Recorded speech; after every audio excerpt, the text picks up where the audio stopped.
di Villa News. Hari ini singkat gue akan bahas sedikit bagaimana prediksi terkait dengan pertandingan antara Sporting Lisbon melawan Arsenal. Dan gue memang tidak akan membahas pertandingan antara Real Madrid melawan Bayern Munchen yang memang nanti malam akan dimainkan secara bersamaan di babak 8 besar lanjutan Liga Champions Eropa. Langsung saja teman-teman, gue mau bahas yang pertama bagaimana hasil press conference yang memang baru selesai kemarin dilakukan oleh Arteta. Jadi seperti pengakuan Arteta, dia siap akan melakukan laga melawan Sporting Lisbon.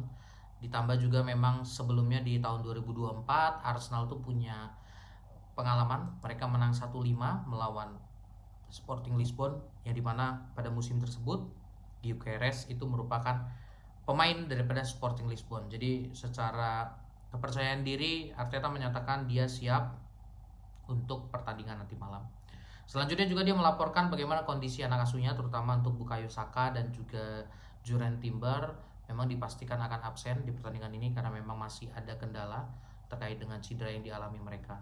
Dan memang dari nama-nama yang ada seperti Gabriel, Odegaard itu mungkin sejauh ini masih kemungkinan bisa bermain. Artinya dia melihat ada satu keyakinan bahwa dalam pertandingan nanti anak asuhnya siapapun yang dimainkan itu bisa memberikan hasil yang maksimal. Ditambah juga pengalaman melawan Sporting Lisbon, kemenangan yang terakhir di 2024, mereka berhasil mencetak 5 gol di kandang mereka, itu menambah kepercayaan diri daripada Arteta juga dan anak asuhnya.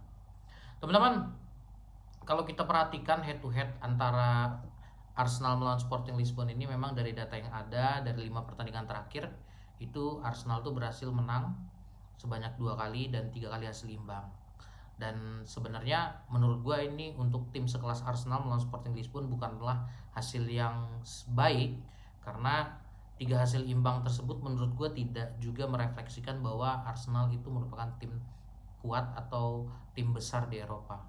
Minimal maksud data ataupun harusnya minimal setidaknya 3 kemenangan atau 2 kali hasil imbang atau 4 kali kemenangan 1 kali hasil imbang, itu mungkin bisa merepresentasikan bahwa Arsenal itu menjadi salah satu tim yang kuat juga di Eropa. Tapi kembali lagi, itu hanya data yang sudah berlangsung, artinya dari 5 pertandingan terakhir itu 2 kemenangannya yang bisa berhasil di bawah Arsenal, salah satunya di tahun 2024 tersebut dengan skor 5-1. Kemudian kalau dari segi pola permainan, kita sama-sama ketahui bahwa Arsenal ini kan di tahun ini, di musim ini kan sering dinarasikan sebagai tim yang jago hanya corner kick. Dan jelas ini juga menjadi kritik yang baik juga untuk Arteta, apalagi dari 2 pertandingan kemarin melawan Manchester City di Carabao, kemudian melawan Southampton juga di FA Cup. Gua rasa harusnya Arteta sudah berbenah diri untuk bisa memainkan gaya bermain menyerang, yaitu open play, terutama untuk memainkan pemain-pemain winger mereka yang punya kecepatan, ditambah pemain tengah mereka yang agresif. Itu gua rasa jauh lebih penting. Dan kalau dari formasi yang ada 4-2-3-1 menurut gua masih layak untuk dimainkan. Hanya poin kritikan gua adalah dimana kalau bisa Kai Havertz jangan dimainkan sebagai attacking midfielder, karena seperti yang gua sering sampaikan, Kai Havertz itu nggak punya sense untuk bisa layaknya Odegaard ataupun Noni Madueke ataupun Eberezi Eze gitu. Kai Havertz itu memang selama ini kan bermain baik di Chelsea maupun Arsenal, di saat dia bermain di baru-baru ataupun di Jerman sekaligus, memang posisinya itu sering sebagai striker tunggal.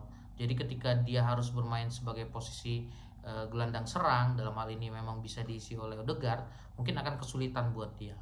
Jadi makanya melawan Sporting Lisbon ini diperlukan pemain-pemain yang punya agresivitas, kecepatan, yang benar-benar dia bisa bagi bola, terutama melakukan counter serangan, itu memang sangat baik.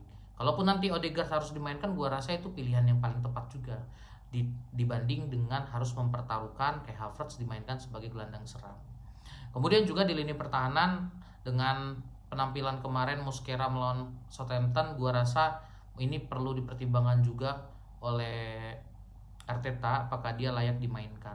Karena menurut gua Mosquera termasuk juga Kepa kemarin melawan Southampton itu benar-benar buruk.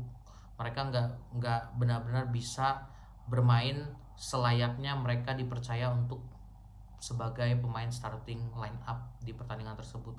Jadi memang ini menjadi concern juga bagi Arteta untuk bisa memilih, atau setidaknya dia tahu betul Sporting Lisbon ini kan punya kekuatan. Kalau di musim ini kita perhatikan, mereka tuh punya pemain-pemain winger juga yang punya kecepatan. Ditambah juga kita lihat kalau di Liga mereka saat ini peringkat 2 di bawah FC Porto, yang notabene juga mereka punya portofolio atau pertandingan yang baik di Liga Portugal. Dan kalau kita lihat pengalaman mereka kemarin bisa menang ataupun comeback melawan Bodo Glimt, ini juga tetap harus diperhatikan oleh Arteta. Jadi jangan sampai Arteta menganggap Sporting Lisbon ini bukan ancaman. Malah menurut gua dengan kemarin mereka menang melawan Bodo Glimt, itu seperti tambahan energi buat mereka untuk punya keyakinan bahwa menghadapi Arsenal pun mereka mampu.